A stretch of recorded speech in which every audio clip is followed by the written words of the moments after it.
Hi, hello. Welcome to the episode of Isaiah's Newsstand. It's your host, Isaiah Edwards. The date is August the 15th, 2023.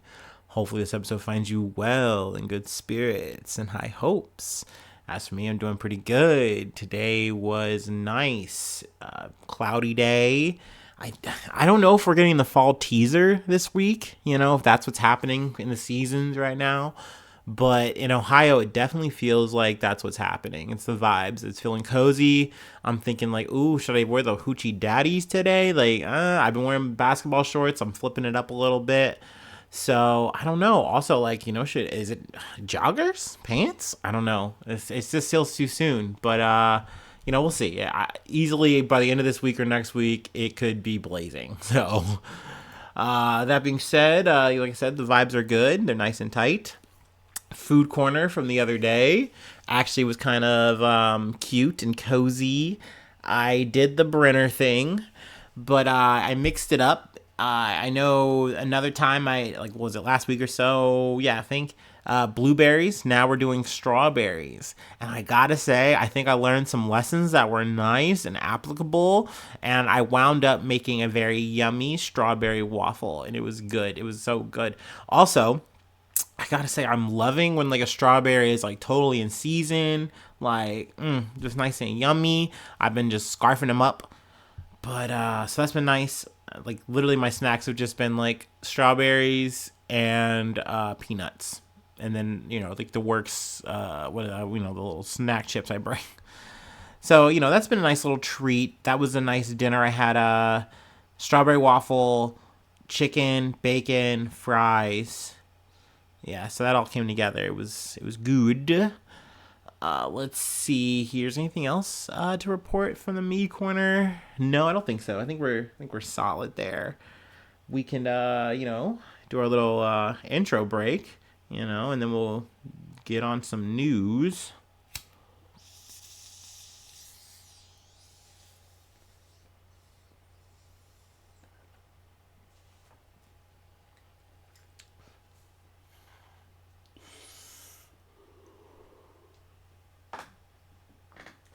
Oh yeah.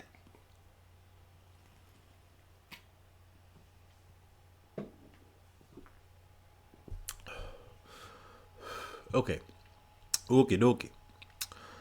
From the BBC News, at least 35 die in inferno at petrol station in Dagestan, southern Russia.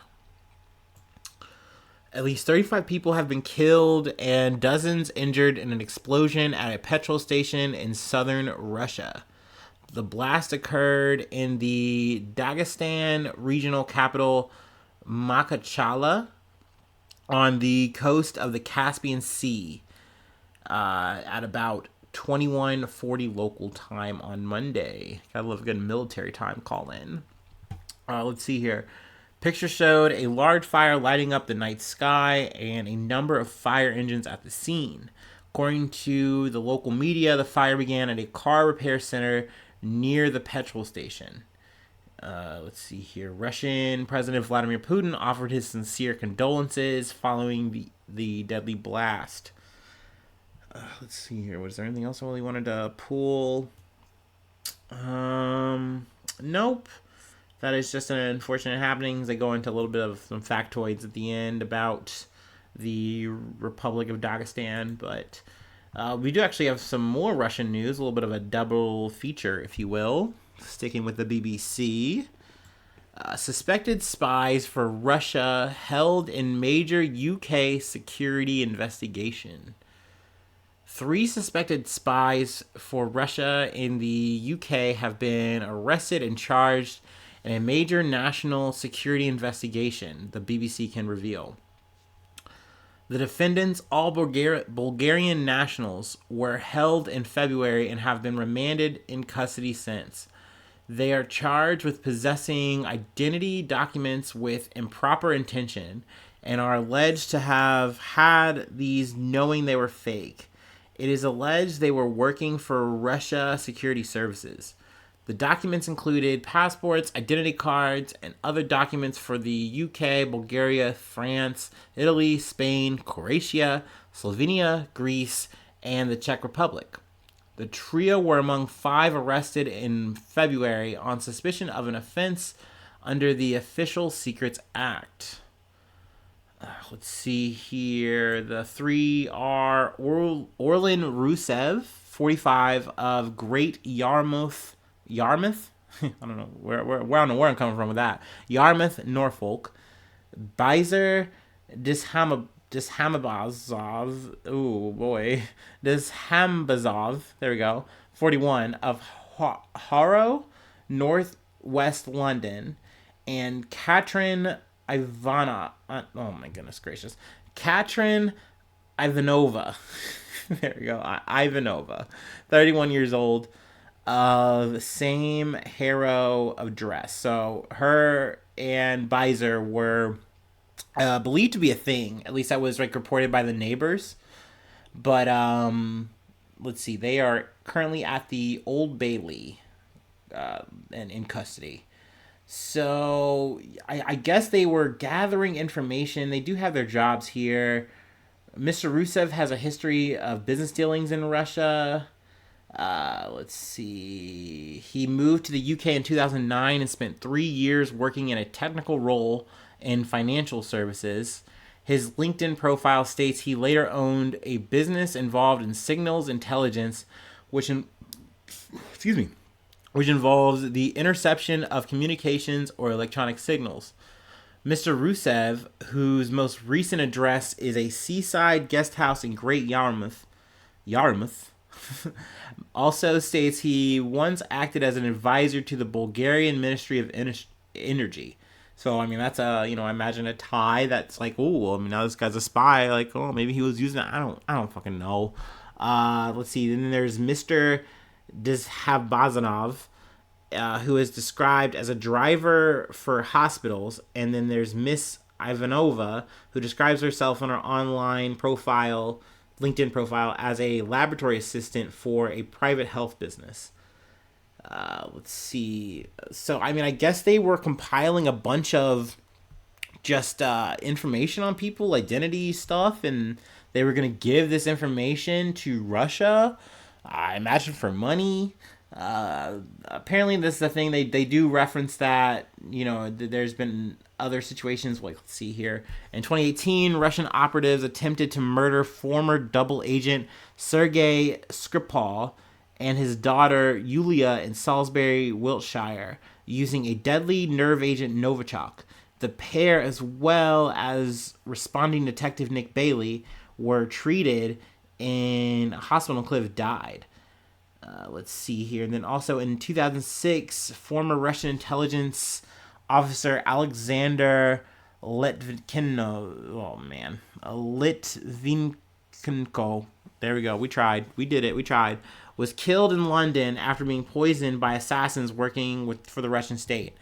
So I may say spying is kind of like whatever. And I do get, you put the screws to me totally. I understand that, like, how any of these kind of situations happen with the exchanging of this information that's not supposed to happen. People can die. Like, there are like grievous consequences to these decisions that people make to go, oh, I know I'm in this country, I know I'm from this country or whatever, but I'm just going to go to the highest bidder, or I'm going to work with this country for whatever reason. Those have consequences that are negative. They're bad and terrible. But yeah, I mean, I still find it interesting. I'm still going to talk about it, and I'm also still going to have that vibe of, like, it's just spy shit. Like, especially when it, given, like, oh, well, they're, like, taking information from, like, satellites. Like, okay, like, until you show me where someone, like, actually gets kaput, like, I don't feel that bad about it. It doesn't peak on my register. That being said, I've said it before, I'll say it again. If you are doing the spy shit and you get caught, like, shit, that's going to be on you. Like, at the end of the day, a government's going to go full bore against you and try to bury you. Like, you're probably not going to get out of this shit. You're probably not going to see outside of a jail cell ever again, And if you are of that country, it's treason. And I mean, that's a whole other fucking level, so. Ooh.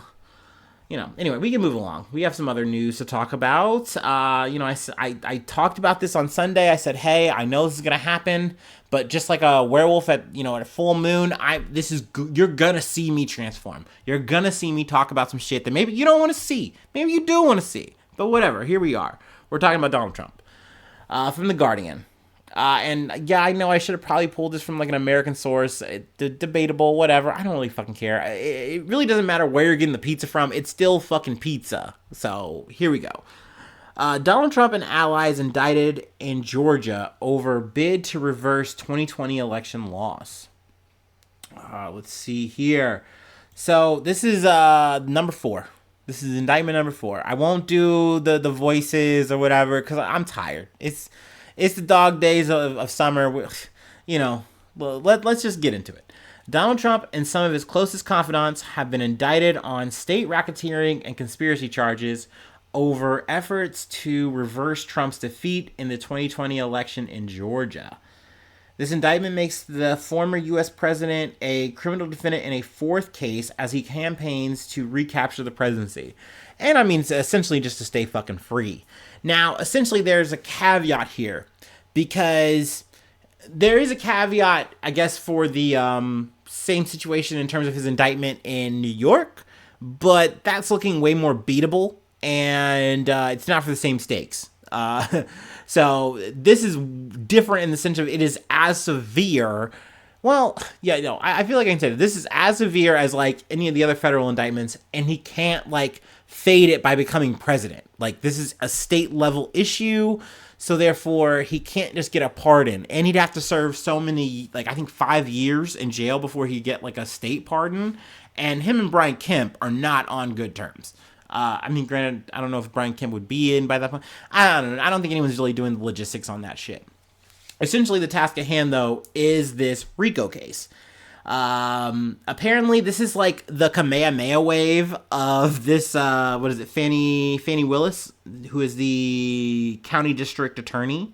She's charged Donald Trump and 18 other defendants, including his former White House chief of staff, Mark Meadows, as well as his 2020 election lawyers, Rudy Giuliani, which is that is like so sweet, so fucking succulent that this motherfucker, Rudy Giuliani, who I've watched videos of him like bragging about how he used RICO to fucking bring down the mafia, which is, I feel like, the like real reason for the season behind RICO. Like, essentially it was touted as like, wow, this is like the only way we can really get the high rollers here in this organization. Like, look, we can prove that they're doing crime, but we can only really get the lower level guys because they're the only guys doing the shit. So essentially they use this racket to, get people for doing rackets. So yeah, Rudy Giuliani's involved, Sidney Powell, Jenna Ellis, Kenneth Chesebro, whatever. Proving I get all kind of names wrong.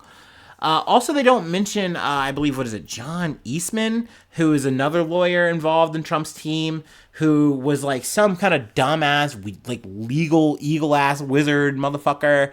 And he was like, oh yeah, I'm just gonna like whip up this fucking shit. You can totally do whatever the fuck you want, Daddy Trump. And these are the kind of people he was listening to. And essentially, Willis is trying to say, look, you guys all, and there's other people, like, they didn't name all 18 people, but essentially she goes from the high and the low saying, like, look, all of these people did some kind of criminal act to propel this conspiracy that Donald Trump should still be in office despite he didn't win. Another big thing here is that they have, like, rock solid ass evidence.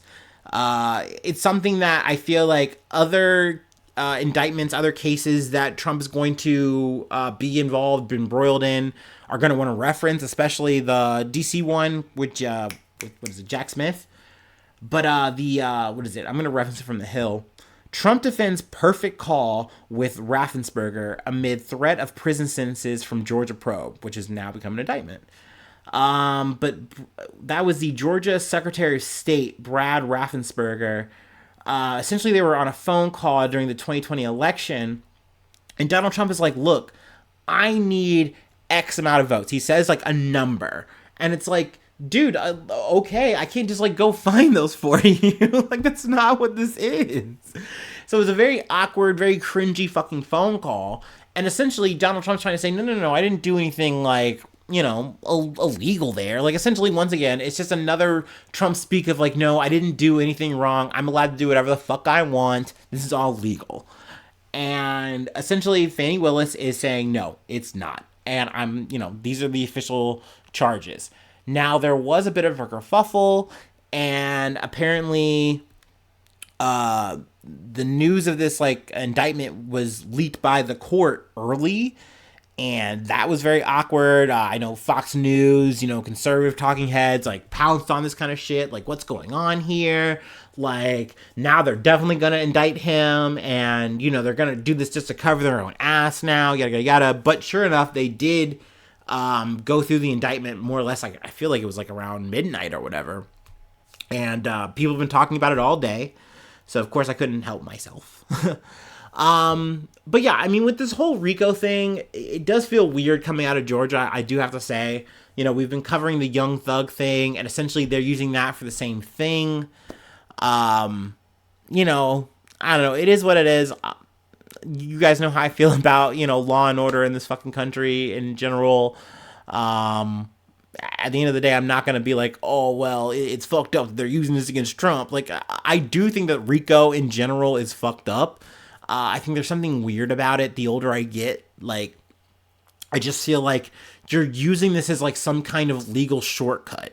And maybe that's not okay all the time. But that being said, is it getting used against Trump? I'm not mad about that. Go off, queen. Also, I think Trump is like, he's talked shit about Fani Willis. He's talked shit about the judge, who I don't have the name of at the ready. But, it's just typical Trump fashion. I will say, if he didn't use the thug word, which I like here. He did that with Alvin Bragg, which is like, okay, I know what you're trying to say here. He did say, was it rabidly bipartisan, I think, for Fani Willis. Both, I think the judge and Fani Willis are black. But, yeah. I'm very curious to see how this is gonna fucking pan out, y'all. I can't lie. I won't do obviously the play-by-play blow for blow here, but any kind of big highlights, I'll probably want to talk about them, and keep you posted. So yeah, there's that. That's happening. That's a fucking thing. All right, we got one more thing to cover here, and I'll let you go. All right, I'm gonna take my little break though. You know me.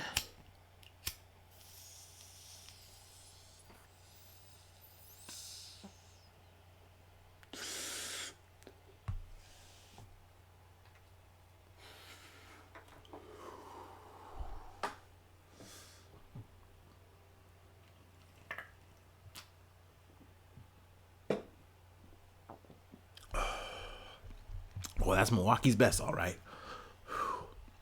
Okay. From ABC News.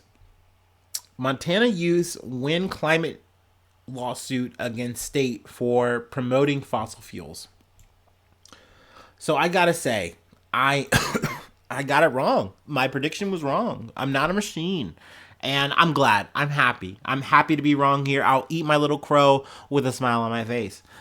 A group of young people from Montana won a major climate case on Monday after arguing the state failed to protect their right to a clean environment by continuing to use fossil fuels. The ruling determined that a provision in Montana's Environmental Policy Act violated the right to a clean environment, which is guaranteed under Montana's state constitution, by promoting the continued use of fossil fuels. So this just literally feels like something out of like a Captain Planet episode, and I just fucking love it. Like, these kids literally are like, yo, and it was from the range of like 5 to 22. Essentially, they're like, we've lived through our whole lives, and we can see what's happening around us. We can see what's happening all in the world. And we are playing a big part of that here in our state. And there's literally a stipulation, which I want to read here, that allows us to have like a clean living environment. Like, we're supposed to be able to live clean, like breathable air. We're supposed to like not have our environment be working against us, especially in like regards to the climate and like the heating planet we have going on. And essentially, there's a stipulation in the Montana Constitution that makes this like an ironclad thing. And that's what the legal team that paired up with these teenagers, youth, they were banking on this. And they said, hey, this is going to be a chance to really make a landmark decision happen. But yeah, let me go ahead and read this highlight. The decision is based on a unique provision in the Montana Constitution that guarantees citizens a clean and healthful environment. At least 3 other states, Pennsylvania, New York, and Hawaii, have similar constitutional language. So that's really cool. Like, I literally heard that and I go, okay, sure, that's something in the Constitution that comes out like that was, that's a thing that's really cute. But there's just no way. There's no way a judge is gonna be like on the hook for this. They're gonna just like blow it off, whatever. But no, they heard it out, and I think that's really fucking cool. Hopefully, that in those states, that there's gonna be pending challenges. Hopefully, that pans out as well. I would love to see that. But that being said, let's see. Let's read what actually happens here. Effective immediately, Montana officials will be required to consider the impacts of greenhouse gas emissions when making decisions for oil, gas, coal, and other energy permitting. Currently, state law forbids them from considering those impacts, which is key because they do have a rebuttal. Montana officials said during the trial that if Plains won their case, it would not change approvals for fossil fuel projects. We do not have the authority to not permit something that fully complies with the law. Department of Environmental Quality Director Chris Dorrington said, according to the AP, we are the ones that implement the law. We are not the ones that create the law. So it's essentially kind of saying like we're like the middleman and we can't even like enforce what you're trying to get us to enforce. I don't know. We'll see. It feels like they're already trying to be slippery here. Plus, they're definitely going to appeal, so we'll see how that shakes out. But that being said, it's a dub, and I love closing out at a dub. We love the good news. We love to see it. So, there's that. And if you stuck around for this long, you're dope. You're awesome. You're so cool. Thank you. Thank you for that. If you'd like to further support the effort, if you aren't already, you become a newsie today at patreon.com/Isaiah News. With your newsie status, you do get a shout out at the top of the month. I say your name and I shout out whatever project, thing you're doing, thing you're on, whatever. If there's a joint, I will smoke that on the podcast. You feel me? You get me? Free ways to hit me up. Who cares about Facebook, Meta, whatever. We'll get to that. IsaiahNews1@gmail.com. That's like, step 1, base 1, I guess. There you go. Then all the socials. Meta, X, formerly known as Twitter, Tumblr. Sure, I'll get that notification probably. Don't do MySpace. I think I have a MySpace. I can't activate that. I don't know. But general socials. You can comment on the YouTube. That's a thing. And while you're there, you should subscribe. Hit a thumbs up. That'd be nice. Let's see here. General reviews are great. All that fun stuff. You'd be awesome if you did any of those things. But like I said, listening is great. That's already like, wow.